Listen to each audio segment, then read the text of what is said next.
Ya, baik. Selamat pagi semuanya. Assalamualaikum warahmatullahi wabarakatuh.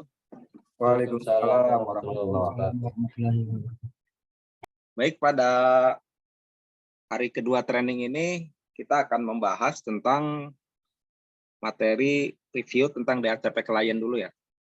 Jadi kemarin kita sudah membahas tentang bagaimana mengkoneksikan mikrotik ke internet. Jadi ada beberapa metode ya yang kita bisa gunakan untuk koneksi mikrotik ke internet. Nah, salah satunya adalah DHCP klien. Jadi kalau berbicara DHCP klien, nah di sini yang harus kita pahami itu adalah konsepnya dulu. Jadi DHCP klien itu artinya mikrotik meminta layanan request IP ke server yang ada di atasnya. Dalam hal ini adalah layanan DHCP server yang disetting di modem ISP. Jadi masalahnya kalau misalnya modem ISP-nya tidak disetting DHCP server, maka mikrotik akan gagal mendapatkan request IP ya, atau nanti akan melakukan searching. Nah, itu yang disebut dengan DHCP klien. Sedangkan DHCP server, kebalikannya. Jadi mikrotik yang mendistribusikan IP ke klien. Dan pastikan antara dua network ini berbeda ya. Jadi yang Ether 1, anggaplah di sini networknya 1, yang Ether 2, networknya adalah 2. Itu konsep pertama yang harus dipahami. Kemudian pada implementasinya pasti di mikrotik itu sendiri kita akan menerapkan sistem DHCP klien dan DHCP server. Karena ini adalah salah satu feature mikrotik ya yang bisa dikatakan umum dan sering digunakan. Nah, terlihat di sini kalau kita menggunakan sistem DHCP klien, jadi nanti terlihat di sini statusnya adalah di tabel routing itu ada DAS ya. Jadi di tabel routing itu akan muncul DAS. Jadi contoh seperti ini, ketika saya mengaktifkan DHCP klien ya, seperti ini contoh. Nah, di sini kan router buatnya belum ada feature DHCP klien kan. Jadi saya aktifkan DHCP klien. Jadi caranya masuk ke IP address kan. Nah, di sini kita tambahkan salah satu feature DHCP kliennya di IP DHCP klien. Nah, di sini ya kita tab DHCP klien tambahkan. Nah, di sini pastikan interface-nya ke Ether 1 yang mengarah ke internet. Kemudian at default route-nya semua kita aktifkan yes. Jadi artinya akan memunculkan dynamic active static atau DAS. UseFear DNS sama UseFear NTP ini semua diaktifkan sehingga nanti mikrotik akan memperoleh informasi dari DNS dan NTP. Dan apply. Jika servernya di atas sudah memberikan DHCP, maka otomatis mikrotik kita ini akan mendapatkan IP secara otomatis di sini. Dengan statusnya adalah bound. Bisa terlihat di IP address otomatis akan muncul flag day ya, artinya adalah dynamic. Ini. Kemudian di tabel routing tadi sesuai dengan di modul ya di sini akan memunculkan status DAS. Jadi di IP root nanti kita lihat. Nah, di sini akan muncul yang namanya DAS, Dynamic Active Static. Nah, pertanyaannya apakah ketika kita mengimplementasikan DHCP klien, bisa nggak rootnya kita buat statik? Jadi, contohnya begini, ketika kita mengkonfigurasi routing, contohnya load balance ya, itu kan butuh parameter-parameter yang harus kita edit di sininya. Jadi ada di routing MAC, ada di gateway. Kalau kita menerapkan sistemnya seperti ini tidak bisa diedit ya. Jadi salah satu caranya kita harus rubah DAS ini ke AS. Caranya bagaimana? Untuk merubah DAS ke AS ya. Jadi di sini ada timbul pertanyaan. Oke. Bagaimana cara merubah informasi routing dari DAS itu dynamic active static ya ke AS atau IP statik. Khususnya dalam penggunaan DHCP klien.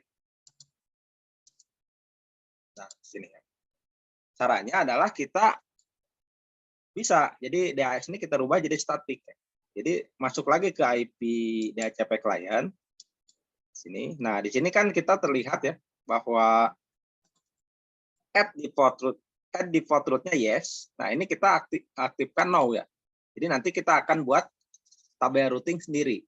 Gitu. Jadi kalau kita pilih yes, itu artinya akan melakukan proses DAS, dynamic active static. Tapi kalau kita pilih no, ini kita akan buat routing static. Play, oke. Nah, statusnya no kan, di sini udah statusnya no. Kemudian kalau untuk di sininya, di IP address tetap MikroTik akan mendapat IP dari DHCP client. Hanya bedanya kita harus membuat tabel routing lagi di sini. Nah, di IP root di sini kan nggak ada, hilang otomatis DHS-nya. Yang ada hanya DHC ini kan. Baru kita tambahkan di sini static root dengan gateway-nya mengarah ke IP yang di atasnya atau IP gateway-nya. Dalam hal ini adalah IP-nya saya 192.168.11. Ya, dan apply. Oke. Nah, jadi statusnya adalah AS, aktif statik, sehingga kita bisa leluasa mendefinisikan nanti untuk cek gateway ping gitu ya. Nah, di sini udah aktif semua. Kemudian routing mark gitu ya. Distance gitu. Nanti untuk kebutuhan materi failover ya nantinya. Jadi meskipun IP-nya dapat dari DHCP client kesimpulannya, tapi kita masih bisa setting untuk AS, aktif statik. Nah, jadi ketika kita ping ke internet, ping ke google.com, otomatis sudah langsung connect ke internet. Karena dengan proses seperti ini, kita lebih cepat untuk mendefinisikan. Karena IP DNS-nya pun kan sudah didapat langsung dari dynamic servernya ini. 192.168.11 ya. Jadi kalau mau kita tambahkan boleh di sini 8, terus tambahkan lagi 8, 4. Kalau remote request-nya kita aktifkan. Nah, jadi dengan demikian kita sudah bisa menghubungkan MikroTik ke internet melalui metode DHCP client. Nah, itu poinnya ya yang di sini. Jadi tabel DAS ini bisa kita jadikan statik. Sedangkan untuk DHCP server, nanti di tabelnya ada di menu lisis ya. Di sini kita belum setting DHCP server, baru MikroTik terhubung ke internet. Nah, berikut pun di sini konsep DHCP client-nya ya, yang harus dipahami. Jadi, ketika kita menerapkan sistem DHCP client, maka otomatis posisi MikroTik ini sebagai client ya. Kalau kita menerapkan DHCP server, posisi MikroTik sebagai server. Kalau misalnya laptop, untuk mendapatkan IP DHCP server, berarti posisinya sebagai client juga. Jadi di sini, DHCP client, DHCP client. Jadi ketika kita setting di laptop, setting DHCP client. Jadi artinya laptop merequest IP ke MikroTik. Itu konsepnya ya. Nah, cara kerjanya sama, request-nya bolak-balik ya. Jadi menerima, terus memberi kan. Kalau DHCP server memberi, kalau DHCP client meminta atau menerima. Nah, jadi kapan menggunakan DHCP client? Ini pertanyaan yang sering ditanyakan. Jadi ketika kita mengkonfigurasi banyak router. Jadi yang akan kita konfigurasi misalnya 10 router, 20 router gitu ya. Untuk mempercepat konfigurasi boleh langsung aja gunakan DHCP client. Hanya root-nya disarankan menurut saya gunakan yang IP root yang tadi, yang default root-nya adalah no, yang ini. Jadi IP root-nya nanti kita arahkan, ininya adalah no ya, seperti itu. Jadi nanti kita bikin di root-nya manual, diarahkan ke IP modemnya. Ya, tadi udah dibahas ya. Jadi setting DHCP client-nya mulai dari masuk ke menu IP DHCP client, add, kemudian pastikan semua default, kalau memang mau menggunakan DAS, tapi kalau menggunakan static, default root-nya kita pilih no. Nah, statusnya seperti ini, berarti bound. Dan kita bisa lihat lagi informasi gateway-nya nanti ada di menu status. Di menu status itu ada informasi lengkapnya. Jadi IP DHCP client. Nah, di sini di status ya. Nah, ini mulai dari IP address yang didapat, gateway-nya menggunakan gateway berapa, kemudian DNS-nya ya, seperti ini.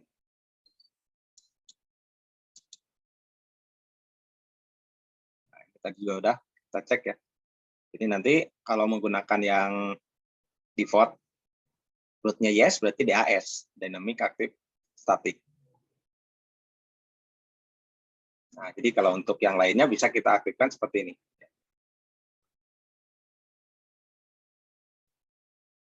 Nah, biasanya untuk troubleshooting DHCP client dan solusinya bagaimana? Biasanya router tidak mendapatkan alamat IP bound.